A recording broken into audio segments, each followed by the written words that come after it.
一集咧會同大家分享咧喺比賽之前幾個月可以點樣幫小朋友喺心理上面備戰呢？第一個方法咧就係儀式感。其實當小朋友面對比賽壓力嘅時候，最大嘅問題就係佢失去掌控感。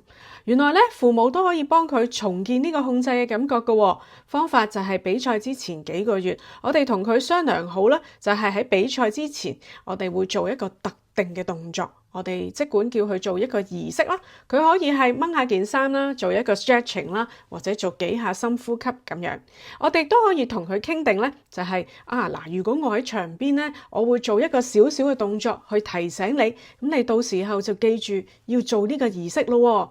因為呢個儀式咧就會話俾個大腦知，我準備好啦，我係安全嘅。